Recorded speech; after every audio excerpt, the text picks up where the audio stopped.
ओम Sai Ram dear Sai family. आज हमारे बाबा कहते हैं, मेरे बच्चों, तुमने कभी देखा है एक छोटा सा शिशु जो बिल्कुल नादान है, वो अपनी माँ से चिपक कर ही क्यों रहता है?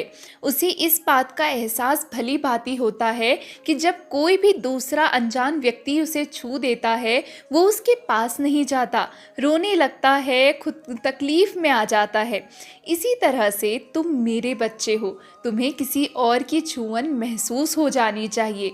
तुम्हें अपनी माँ का पता होना चाहिए। मैं तुम्हारी माँ हूँ और तुम मेरी ममता के छाँव में पलते हो। देखो, यदि माँ अपने बच्चे को समय पर दूध नहीं दे रही है, उसके हाथ में दूध की बोतल है, फिर भी वो बच्चे को नहीं पिला रही है, तो तुम समझ रहे हो उसका क्या अर्थात है? उसका अर्थात ये है कि क्योंकि माँ को पता है, माँ ज्ञानी है, माँ को मालूम है कि उस बोतल में दूध गर्म है, जो बच्चे को अभी देने पर बच्चा तकलीफ में आ जाएगा। लेकिन बच्चा नादान है, वो चिल्ला रहा है, भूख से तड़प रहा है।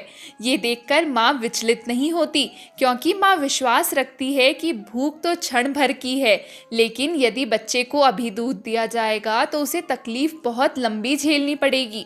इसी प्रकार मेरा प्रेम तुम्हारे प्रति है। जो समस्याएं, जो विपरीत परिस्थितियां, जो तकलीफ तुम्हें आज दे रहा हूँ, जो कर्म तुम्हें आज सामना करना पड़ रहा है, वो तुम्हें आगे के लिए कष्ट से मुक्त कर रहा है। तुम इस बात पर विश्वास रखो। जब जब मैंने ये कहा है कि तुम्हारा भविष्य बेहद खूबसूरत है, बहुत सुनहरा है, विश्वास नहीं होता ना? कई बार तुम बोलते हो, बाबा मुझे ऐसा बोल बोल के आप बस तसल्ली ही दे रहे हो, ऐसा लगता है एक उम्मीद दे रहे हो जिस पर मैं जिए जा रहा हूँ और पता नहीं वो उम्मीद पूरी होगी भी या नहीं। देखो, मैंने तुमसे इतनी बार कहा, सच्चरित्र जब तुम पढ़ते हो उसमें भी तुमने इतनी बार कहा, देखा है, सुना है, पढ़ा है, एहसास भी किया है, पर वक्त आने पर भूल क्यों जाते हो? चमत्कार की जननी विश्वास होता है। साईं चमत्कार नहीं करता, साईं पर रखा हुआ विश्वास चमत्कार करता है। बच्चों, जैसे तुम परखते हो कि कौन से भगवान, कौन सा ईश्वर तुम्हें सहायता करता है और कौन सा नहीं, तो क्या मुझे अधिकार नहीं कि मैं अपने बच्चों को परखूं कि कौन अपने गुरु पर दृढ़ विश्वास रखता है या क्षण क्षण पल पल पर अपने गुरु को बदल देता है?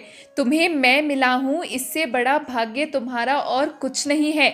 मालिक ने तुम्हें चुना है मेरी भक्ति के लिए। ये जानते हो मैं कौन है? ये ब्रह्म है।